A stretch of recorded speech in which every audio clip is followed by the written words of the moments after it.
पत्नी अनीता के साथ दूसरे किराए के घर में रहा करता था, क्योंकि अनीता को इतने बड़े परिवार में रहना पसंद नहीं था। रमेश और उसकी पत्नी ललिता दोनों शारदा की बहुत सेवा किया करते थे।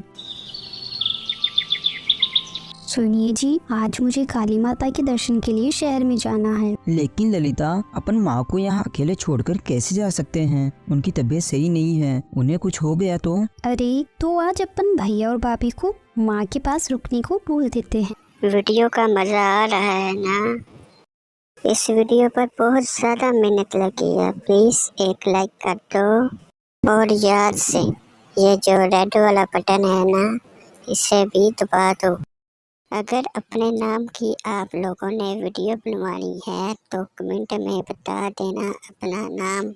वीडियो को मुकम्मल देखना, बहुत मज़ा आएगा आप लोगों को। मैं तो देख रहा हूँ, आप लोग भी देखना।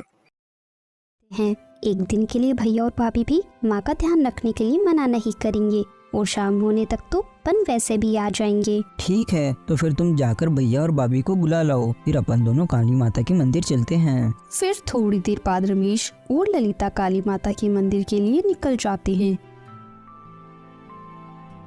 लेकिन तभी शारदा की तबीयत ज्यादा खराब हो जाती है। अरे सुनो बड़ी बहू, ओ बड़ी बहू सुनो। अरे क्या हो गया बुढ़िया, क्यों सुबह सुबह चिल्ला रही है? जल्दी बता, क्या काम है? सुनो बड़ी बहू, मेरी तबीयत मुझे ठीक नहीं लग रही।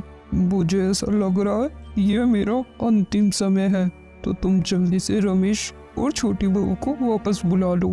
वो दोनों ज्यादा दूर नहीं गए होंगे, क्योंकि मुझे तुम लोगों को कुछ बताना है। अरे ऐसा लग रहा है बुढ़िया का जाने का समय हो गया है। ये जरूर जायदाद का बंटवारा करना चाहती है, यही सही समय है।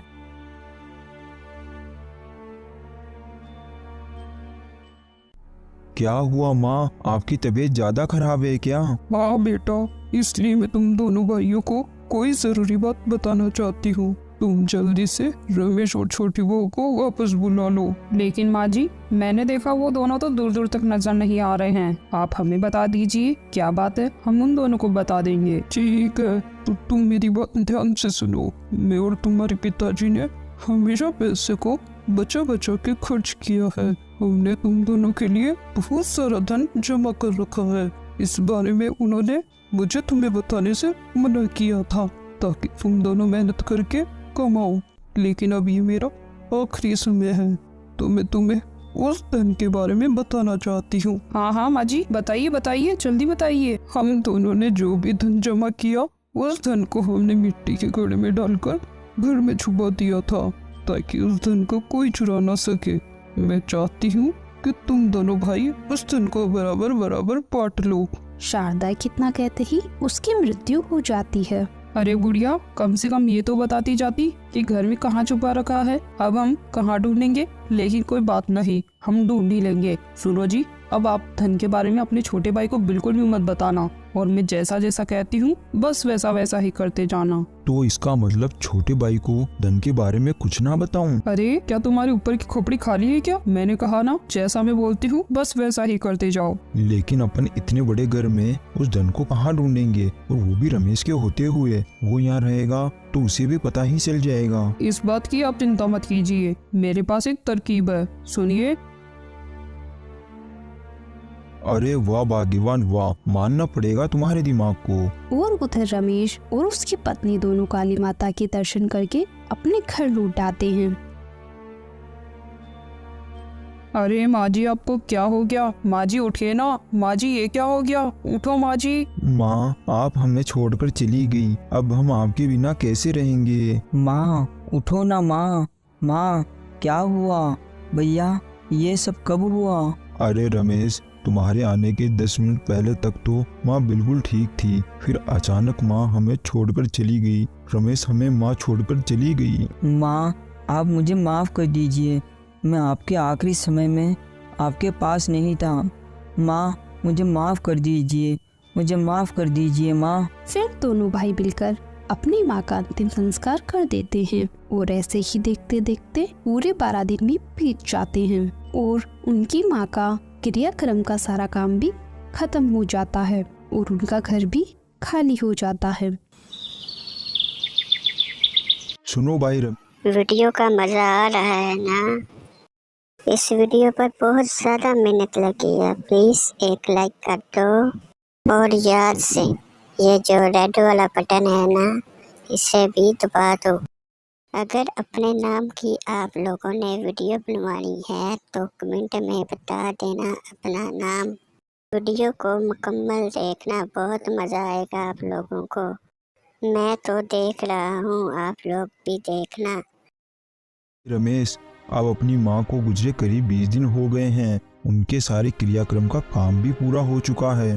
तो अब तुम अपनी पत्नी को लेकर यहाँ से हमेशा हमेशा के लिए चले जाओ, क्योंकि माँ ने ये घर, सारी जमीन जायदाद और सारा धन मेरे नाम कर दिया है। अरे भैया, आप ये क्या बोल रहे हो? मेरे तो कुछ समझ नहीं आ रहा। माँ कभी भी मेरे साथ ऐसा नहीं कर सकती। वो मुझे बहुत प्यार करती थी। अरे देवर जी, ऐसा नहीं है, ये सब गलत है। आखिरी के समय में माँ हमें बोल रही थी कि रमेश को तो मेरी बिल्कुल भी चिंता नहीं है।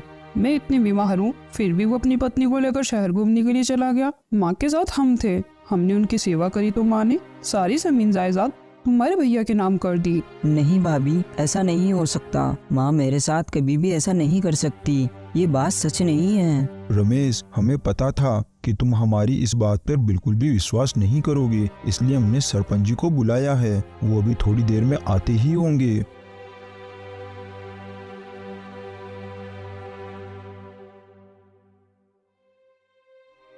मैं शारदा, इस कागज पर जो लिख रही हूँ सब मेरी मर्जी से लिख रही हूँ। मेरे मरने के बाद मेरा घर, मेरे खेत सारे मेरे बड़े बेटे सुरेश के नाम होंगे और छोटे बेटे रमेश के नाम गांव के बाहर जो झोपड़ी बनी हुई है और उसके वहाँ की वो छोटी सी जमीन नाम कर रही हूँ। सरपंच जी, क्या सच में इसमें जो भी लिखा है वो सब मेरी माँ ने ही लिखा है? हाँ बेटा, ये बात तो मेरे भी समझ में नहीं आ रही कि तुम्हारी माँ ने तुम्हारे साथ ऐसा क्यों किया, लेकिन ये सब तुम्हारी माँ ने लिखा है और नीचे अपना अंगूठा भी लगाया है। अरे सरपंच जी, इसकी वजह मैं बताता हूँ। मेरा छोटा भाई रमेश और उसकी पत्नी दोनों मेरी माँ का बिल्कुल भी ध्यान नहीं रखते थे। वो मेरी माँ के ऊपर बहुत अत्याचार करते थे। माँ की तबीयत खराब होते हुए भी ये दोनों घूमने के लिए शहर चले गए। माँ इस बात से बहुत नाराज थी और हम दोनों माँ की बहुत सेवा करते थे, इसलिए माँ हम दोनों से खुश थी। तो माँ ने सारी जमीन जायदाद मेरे नाम कर दी। नहीं सरपंच जी, ये सब झूठ है। मैं और मेरी पत्नी ने माँ का बहुत ध्यान रखा है और माँ हमारे साथ कभी भी ऐसा नहीं कर सकती, कभी नहीं।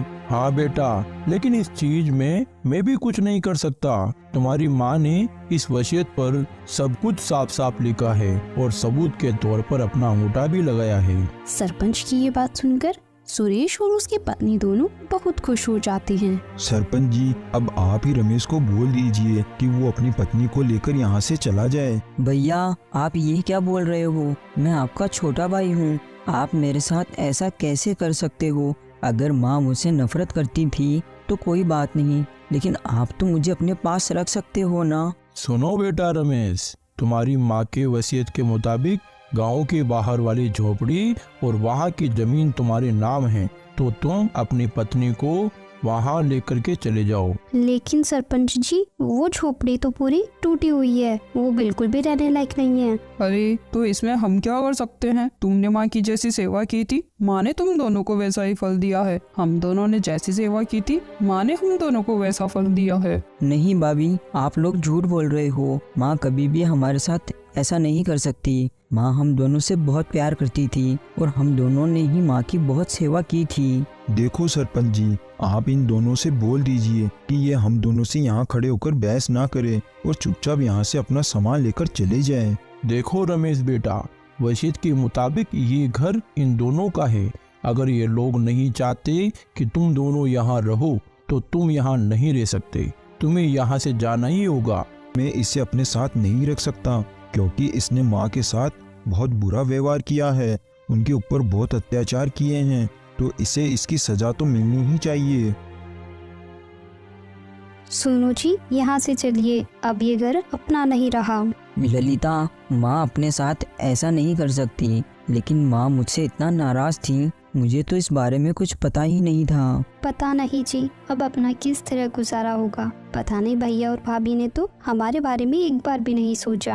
अरे ललिता, हम दोनों ने माँ की इतनी सेवा की और माँ ने ही हमारे साथ ऐसा किया, तो भैया और भाभी की इसमें क्या गलती है। चलो अब अपन यहाँ से चलते हैं, अब यहाँ रहकर कोई फायदा नहीं है। फिर वो दोनों अपना सामान लेकर उस घर को छोड़कर वहाँ से चले जाते हैं। अरे वाह भाग्यवान वाह, क्या दिमाग है तुम्हारा।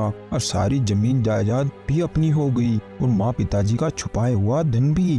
वो तो अच्छा हुआ, तुम्हारी माँ के मरते ही मैंने उनके अंगूठे का निशान ले लिया था, इसलिए अपन उन दोनों को यहाँ से भगा पाएंगे। अब ये सारा घर अपना है, यहाँ का सारा धन भी अपना है, सारे खेत भी अपने हैं और यहाँ का छुपा हुआ धन भी अपना ही है। अब आराम से अपन उस धन को ढूंढेंगे। पता नहीं रमेश बेटा, तुम्हारी माँ को क्या हो गया था, उन्होंने तुम्हारे साथ ऐसा क्यों किया, ये बात मेरे भी बिल्कुल समझ नहीं आ रही।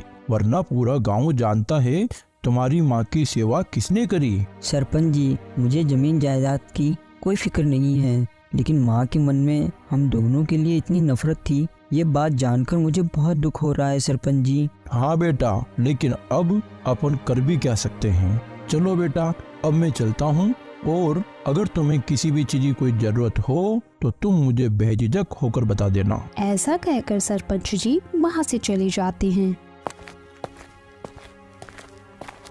ललिता, अब अपन क्या करेंगे, अपना गुजारा कैसे करेंगे। मुझे बिल्कुल अच्छा नहीं लग रहा कि माँ हमसे इतना नफरत करती थी। नहीं, ऐसा नहीं है, माँ अपन से नफरत नहीं कर सकती।